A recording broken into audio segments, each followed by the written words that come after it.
जय गुरु जी संगत जी, वीडियो को लाइक करें, शेयर करें और सब्सक्राइब करें और साथ ही बेल आइकन को दबा दीजिए जिससे लेटेस्ट सत्संग वीडियो की नोटिफिकेशन आपको आसानी से मिल सके। जय गुरु जी संगत जी, गुरु जी का अनंतम अनंतम शुक्राना। गुरु जी के श्री चरणों में कोटि कोटि प्रणाम और प्यारी संगत को जय गुरु जी। संगत जी, आज का सत्संग बहुत ही खास और बहुत ही प्यारा है। आज का सत्संग बताता है कि गुरु जी यदि एक बार आपको अपने सानिध्य में ले लेते हैं तो स्वतः ही उद्धार निश्चित हो जाता है, जैसे कि आज के सत्संग में संगत का हुआ। आज का सत्संग एक भगत और गुरु के साथ को भी दर्शाता है और आप इस सत्संग से ये भी समझेंगे कि महापुरुषों की वाणी की अवहेलना करने से किस प्रकार के गंभीर परिणाम आपके जीवन में आपको भुगतने पड़ सकते हैं। तो चलिए संगत जी, इसी के साथ आज के सत्संग की शुरुआत करते हैं। संगत जी, आज का सत्संग छोटू अंकल का है, तो चलिए संगत जी सत्संग शुरू करते हैं। 1983 में जब गुरुजी जालंधर में थे, 11 साल का छोटू, जैसा कि गुरुजी उन्हें बुलाते थे, वो पहली बार गुरुजी के दर्शन प्राप्त हुए। तब छोटू उनकी एक संगत श्रीमती सुधा आहूजा के यहाँ काम करता था। उसने जालंधर में गुरुजी को बहुत चमत्कार करते हुए देखा था, चाहे वह अपने श्रद्धालुओं को अमृत देना हो या फिर बीमारियों का निदान करना और उनका उपचार मात्र चम्मच से करना हो। पर क्योंकि छोटू का अपना कोई ऐसा अनुभव नहीं था, उसने ना कभी गुरुजी को समझा और ना ही उन्हें अपनाया। कुछ समय बाद आहूजा परिवार दिल्ली आ गया और उन्हें फिर गुरुजी की उपस्थिति में होने का अवसर मिला। जब गुरुजी 1995 में दिल्ली आए, छोटू जो ड्राइवर का काम करता था, दिल्ली के रास्ते बहुत कम जानता था, इसलिए अक्सर गलती करता। एक बार छोटू को श्रीमती सुधा को गुरुजी के मंदिर ले जाने को कहा गया। हमेशा की तरह उसे रास्ता निश्चित रूप से पता नहीं था और सुधा आंटी के बताने पर ही वो वहां तक पहुंच सका। जैसे ही वे मंदिर पहुंचे, गुरुजी ने सुधा आंटी से उनके ड्राइवर को कहकर घर से कुछ लाने को कहा। हालांकि सुधा आंटी ने गुरुजी से कहा कि छोटू को रास्ता ठीक से नहीं पता है। गुरुजी ने आग्रह किया कि छोटू जाए। छोटू को भेजा गया संगत जी। उसे खुद को और बाकी सबको भी अचरज हुआ जब वह 40 मिनटों में ही वापस आ गया। सुधा आंटी को लगा कि छोटू को कम से कम एक रास्ता तो याद हो ही गया है, लेकिन उस रात घर जाते समय फिर छोटू ने गलत मोड़ ले लिया। आने वाले दिनों में भी वह गुरुजी के मंदिर नहीं पहुंच पाया और ना ही वहां से वापिस आ पाया। सुधा आंटी बहुत गुस्सा थी कि क्यों वह घर नहीं पहुंच पाता था, जबकि गुरुजी के कहने पर तो वह पहुंच गया था। परंतु संगत जी, इस सवाल में ही उसका जवाब छुपा है। छोटू अपने आप नहीं पहुंचा था, गुरुजी ने उसका मार्गदर्शन किया था। 1996 में गुरुजी पंजाब गए हुए थे और छोटू बीमार पड़ गया। उसे बहुत तेज बुखार था और वो 2 दिन से बिस्तर से उठ भी नहीं पा रहा था। उसने अपनी दूसरी मंजिल के घर से उतरकर डॉक्टर के पास अपने एक स्कूटर पर जाने का निश्चय किया। जैसे ही वह नीचे पहुंचा, वह बेहोश होकर गिर पड़ा। अपने घर के दरवाजे तक पहुंचते हुए वो 2 बार लड़खड़ाया, फिर भी उसने अपने स्कूटर पर जाने का सोचा। जैसे ही वह स्कूटर पर निकला, गुरुजी की कृपा से उसे बहुत अच्छा महसूस हुआ और डॉक्टर तक वो सकुशल पहुंच गया। उसका ब्लड टेस्ट हुआ और कुछ और जांच कराने को भी कहा गया, परंतु अब उसे परिणाम से डर लग रहा था, क्योंकि उसे लंबे समय से स्मोकिंग करने की आदत थी। उसके जांच के परिणाम आश्चर्यजनक थे संगत जी। गुरुजी की कृपा से सारी रिपोर्ट्स ठीक आई। गुरुजी 1997 में दिल्ली वापस आ गए। तब तक छोटू गाड़ी चलाना छोड़ चुका था, क्योंकि उसको दिल्ली में गाड़ी चलाना बहुत मुश्किल लगता था। गुरुजी तब एम्पायर स्टेट में विराजमान थे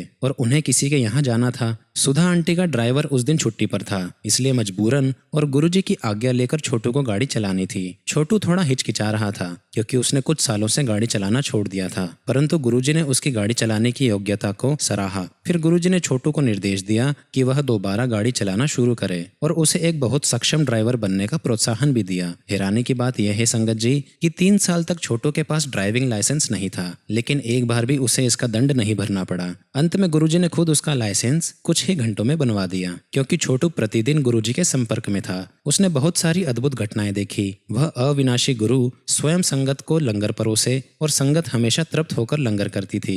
जो लोग साधारण तौर पे घर पर सिर्फ 2 ही रोटी खा पाते थे, बिना किसी परेशानी के यहाँ पर 4-5 रोटी खा लिया करते थे। कभी कभी संगत के लिए गुरुजी खुद चाय बनाते और बिना नापे चीनी और चाय पत्ती डालते थे। फिर भी चाय हमेशा बढ़िया बनती थी, ना चीनी अधिक मात्रा में होती थी और ना ही चाय पत्ती। फिर भी छोटू ने कभी गुरुजी के आगे माथा नहीं टेका। एक दिन छोटू एक बुरी खबर के साथ मंदिर में पहुंचा। छोटू की मां गंभीर रूप से बीमार थी। छोटू बहुत परेशान था संगत जी। उस शाम गुरुजी बाहर जा रहे थे। छोटू को अपने साथ ले गए और उन्होंने पता लगाया कि छोटू क्यों परेशान था। फिर गुरुजी ने छोटू को घर वापस जाने का निर्देश दिया, क्योंकि उनको लगा कि ऐसी परिस्थिति में छोटू को अपनी माँ के पास होना चाहिए। घर वापस पहुंचकर छोटू ने अपना सामान बांधा, चाय प्रसाद लिया और तुरंत ही निकल पड़ा। अभी वह कॉलोनी के गेट तक भी नहीं पहुंचा था जब उसने एक प्रिय भक्त सुदामा को जल्द ही अपनी ओर आते हुए देखा। उसने आकर कहा कि गुरुजी छोटू को वापस बुला रहे हैं। गुरुजी ने उसे प्रसाद का एक डिब्बा दिया और बोला, तू भी की याद करेगा, जा ले जा ये प्रसाद, 4 दिना विच वापस मुड़ाई। अर्थात गुरुजी बोल रहे थे कि यह प्रसाद साथ ले जा, तू भी क्या याद करेगा, 4 दिनों में वापस आ जाना। छोटू यह सोचते हुए गया कि क्या वह उस रात दिल्ली से जा भी पाएगा। 4 दिन में वापस आने की तो बात बड़ी मुश्किल है। छोटू को उस दिन की लास्ट बस पकड़ने की कोई संभावना नहीं दिख रही थी, परंतु उसे हैरानी तब हुई जब उसने देखा कि उसके लिए एक बस इंतजार कर रही है। उसमें सिर्फ 15 से 20 यात्री बैठे हुए थे और जैसे ही छोटू बस में चढ़कर बैठा,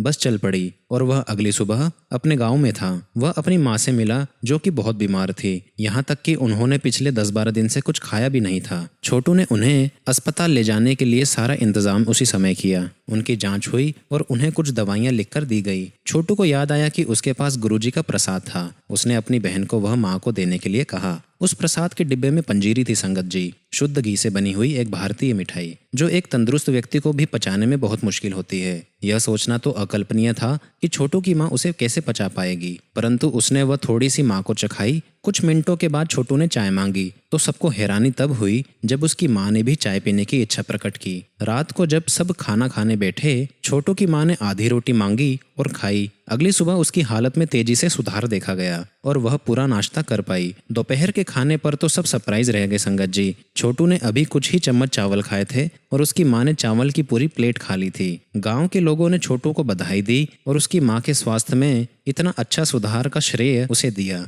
छोटू जानता था कि यह किसने किया था, पर वह चुप रहा, क्योंकि उसे पता था कि गांव के लोग यह नहीं समझ पाएंगे कि इसके पीछे गुरुजी का हाथ था। छोटू अगले दिन उठा तो उसने देखा कि उसकी माँ कमरे में नहीं थी। वह परेशान होकर उन्हें ढूंढने लगा। उसकी बहन ने उससे कहा कि चिंता करने की कोई बात नहीं है, करीब 2 किलोमीटर दूर चढ़ाई पर एक दुकान है जहां गेहूं पीसने लेकर जाना था और उसकी माँ ने वह काम करने का निश्चय किया। गेहूं की बोरी उठाकर उसकी माँ उस दुकान के लिए निकली थी। छोटू अपनी बहन पर बहुत गुस्सा हुआ और सरप्राइज भी था कि उसकी माँ को इतना वजन उठाकर वह भी इतनी दूर कैसे जाने दिया। वह भागा भागा दुकान पर गया। उसकी माँ वहां बैठी हुई थी। वह जिद कर रही थी कि वह बिल्कुल ठीक है और उसकी चिंता करने की कोई आवश्यकता नहीं है। घर वापस पहुंचकर छोटू ने चाय और नाश्ता किया और थोड़ी देर आराम करने के लिए लेट गया। आधी नींद में छोटू को गुरुजी के दर्शन हुए और वो बोले, अब तो तू मानता है मुझे। छोटू भौचक्का रह गया संगत जी कि कैसे सैकड़ों किलोमीटर दूर होते हुए भी गुरुजी उस तक पहुंच गए। 4 दिन में वापस आने का गुरुजी का निर्देश उसे याद आया। वह उठा, उसने अपना सामान बांधा और सबको उसने ये कहा कि उसे दिल्ली में एक जरूरी काम याद आ गया है। अगली सुबह वह दिल्ली वापस पहुंचा और जैसे ही उसने किचन का दरवाजा खोला, गुरुजी ने किचन के अंदर झांक कर देखा। छोटू को अंदर आता देख गुरुजी बोले, अब तो तू मानता है ना छोटू। ठीक वही शब्द थे जो छोटू ने सैकड़ों किलोमीटर दूर से सुने थे। पहली बार उसने गुरुजी के आगे माथा टेका। उस दिन से गुरुजी की कृपा छोटू की माँ पर निरंतर बरसती रही और उनकी कोई भी बीमारी के बारे में गुरुजी को जैसे ही पता लग जाता था, वह तुरंत उसका उपचार कर देते थे। 31 मई 2007 को गुरुजी की महासमाधि के बाद माँ के गिरते स्वास्थ्य के बारे में जब छोटू को पता चला तो उसे बहुत घबराहट हुई। वह बहुत अकेला और असहाय महसूस करने लगा। उसे समझ नहीं आ रहा था कि वह किसके पास मदद के लिए जाए, परंतु हमेशा की तरह उसे तुरंत ही सहायता मिली। अगले ही दिन उसकी माँ के स्वास्थ्य में बहुत अच्छा सुधार हुआ। यह साबित करने के लिए कि गुरुजी की कृपा और संरक्षण अभी भी कायम है। सही अर्थों में छोटू यह पाता है कि जब भी वह किसी बीमारी की खबर सुनाता है,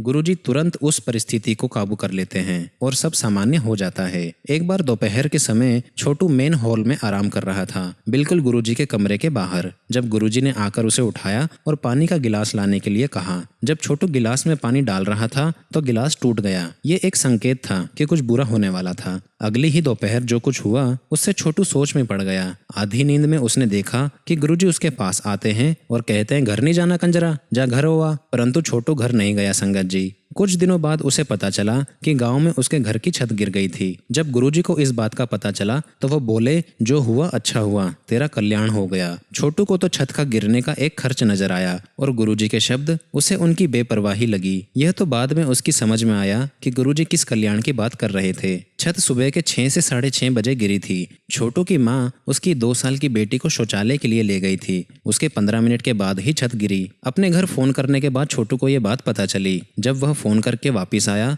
गुरुजी ने उसे पूरी बात क्रम से बताने को कही। तभी गुरुजी बोले कि अगर माँ और बेटी बाहर नहीं गए होते तो उस नुकसान की भरपाई कभी नहीं की जा सकती थी। उनकी कृपा से नुकसान बहुत कम हुआ था। और तो और 10-15 दिन बाद जब छोटू अपने घर गया तो वह एक और घर खरीद पाया जो उसकी माँ को पसंद था। यहाँ तक कि उसने अपने परिवार को वहाँ शिफ्ट कराकर अच्छे तरीके से बसा भी दिया। यह सब गुरुजी के दिए हुए आशीर्वाद के बिना संभव नहीं था। संगत जी, एक और घटना घटी जिससे छोटू को अपने गुरु के भगवान होने का बोध हुआ। जब छोटू और उसकी पत्नी दिल्ली में थे, उसकी पत्नी गर्भवती हुई। अच्छी देखभाल के लिए छोटू ने अपनी पत्नी को गाँव वापस भेज दिया। जब बच्चे के जन्म की तिथि नजदीक आई तो वह अपनी पत्नी के पास जाना चाहता था, परंतु गुरुजी ने उसे जाने की आज्ञा नहीं दी। उन्हें बेटी हुई, परंतु वह जन्म से ही अस्वस्थ थी और बहुत रोगों से पीड़ित थी। छोटू फिर छुट्टी पर जाना चाहता था, परंतु गुरुजी उससे बोले कि उसे घर जाने की कोई आवश्यकता नहीं है। करीब 2 महीने बाद छोटू को पता चला कि उसकी बेटी चल बसी है। वो ये बात सुनकर बहुत दुखी हुआ।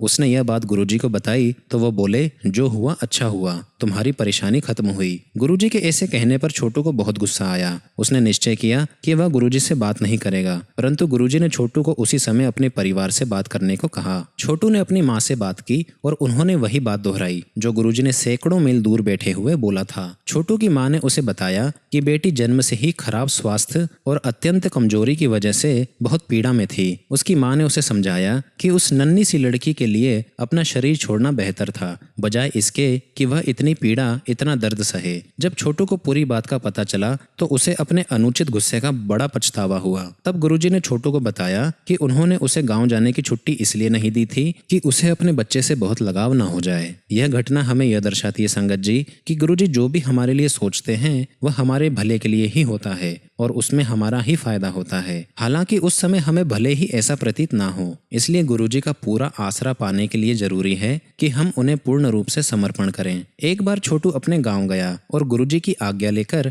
अपनी पत्नी को दिल्ली लेकर आया। जब पति पत्नी गुरुजी के यहाँ आए, गुरुजी ने छोटू की पत्नी को देखा और बोला, तुम मेरा आशीर्वाद लेने आई हो, सलवार कमीज पहना करो अगर पुत्र का आशीर्वाद चाहिए तुम्हें तो। छोटू की पत्नी ने कभी सलवार कमीज नहीं पहनी थी। वह हमेशा साड़ी ही पहनती थी, जैसा छोटू के गांव में रिवाज था। बहुत लोगों ने कोशिश की थी कि वह सलवार कमीज पहने, पर उसने नहीं पहनी। अगले दिन जब छोटू अपने कमरे में गया तो उसने देखा कि एक अपरिचित महिला उसकी तरफ पीठ करके बैठी हुई थी। उसने बाहर आकर लोगों से अपनी पत्नी के बारे में पूछा। लोगों ने उसे बताया कि उसकी पत्नी कमरे में ही थी। वह फिर भीतर गया। उसने देखा कि वह महिला जिसने सलवार कमीज पहना हुआ था वह उसकी पत्नी ही थी। वह अपनी पत्नी को पहचान नहीं पाया था संगत जी, क्योंकि उसने सलवार कमीज पहनी हुई थी। निसंदेह वह गर्भवती हुई। एक बार गुरुजी छोटू को सुबह 11 बजे मार्केट ले गए। अचानक 2 बजे के करीब गुरुजी ने छोटू को घर वापस जाने के लिए कहा, क्योंकि उसकी पत्नी घर पर अकेली थी। छोटू ने वैसा ही किया, पर उसे यह नहीं पता था कि उसे ऐसा करने के लिए क्यों कहा गया है। छोटू ने घर वापस जाकर खाना खाया, चाय पी और वापस निकला गुरुजी को लेकर आने के लिए।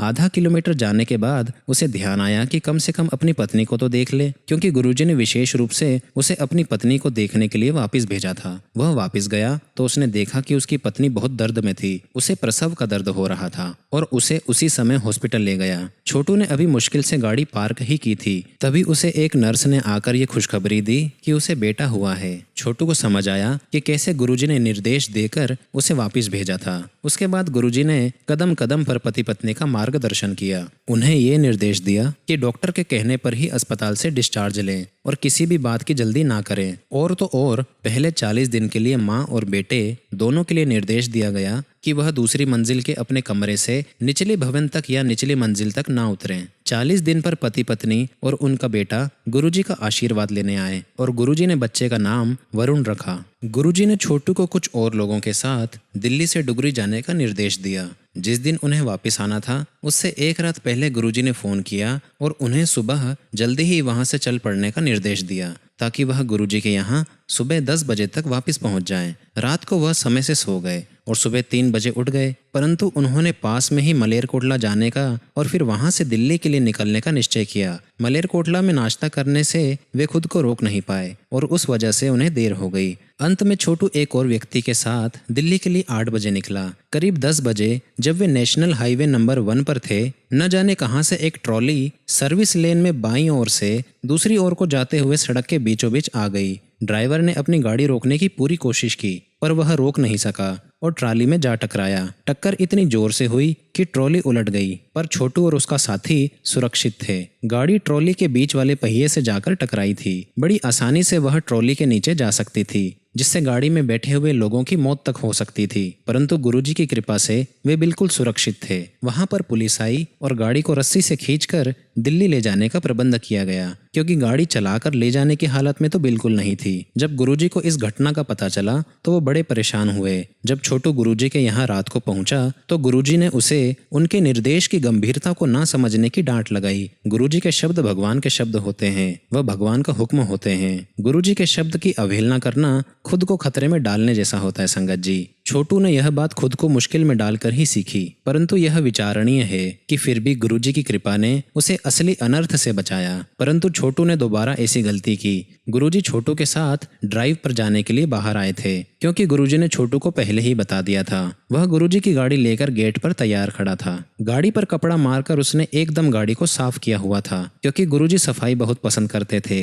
गेट पर आकर छोटू ने गुरुजी से पूछा कि क्या वह उस गाड़ी में जाना चाहेंगे जो गेट पर तैयार खड़ी थी। गुरुजी ने उस गाड़ी में जाने के लिए हाँ कर दी और उसमें बैठ गए। गुरुजी का निर्देश ना मानने की अपनी गलती का छोटू को एहसास हुआ और वह उस गलती को सुधारना चाहता था। गुरुजी बोले कि इसके बारे में दोबारा सोचने का कोई फायदा नहीं है, क्योंकि जो गाड़ी तैयार थी वह उसमें बैठ चुके थे। इसके बाद जो हुआ वह आश्चर्यजनक था। गुरुजी को जहाँ जाना था वहां तक तो छोटू आराम से गाड़ी चलाकर ले गया, परंतु वापस आते समय छोटे मंदिर से करीब 10 किलोमीटर दूर गाड़ी रुक रुक कर चली। वापस पहुंचकर छोटू ने वर्कशॉप पर फोन किया जहां से गाड़ी आई थी और उन्हें बहुत जोर से डांट लगाई। अगले दिन सर्विस सेंटर से एक इंजीनियर को उस मामले की जांच करने के लिए भेजा गया। जब वह इंजीनियर गाड़ी को टेस्ट ड्राइव के लिए लेकर गया तो गुरुजी की गाड़ी बिना किसी दिक्कत के चली। छोटू थोड़ा सरप्राइज हुआ, इसलिए एक्सपर्ट को साथ बिठाकर वह गाड़ी चलाकर ले गया। गाड़ी बिल्कुल ठीक चली। छोटू को बड़ी शर्मिंदगी महसूस हुई। वापिस आकर उसने गुरुजी को बात बताई। गुरुजी बोले, महापुरुषों के बोले गए शब्दों के विरुद्ध कभी नहीं जाते। उसने हाथ जोड़े और अपनी गलती पर अफसोस किया। गुरुजी सदा ही दयालु और स्नेहमयी जो हैं। गुरुजी ने हमेशा छोटू को अपनी छत्र छाया में रखा। छोटू और संगत का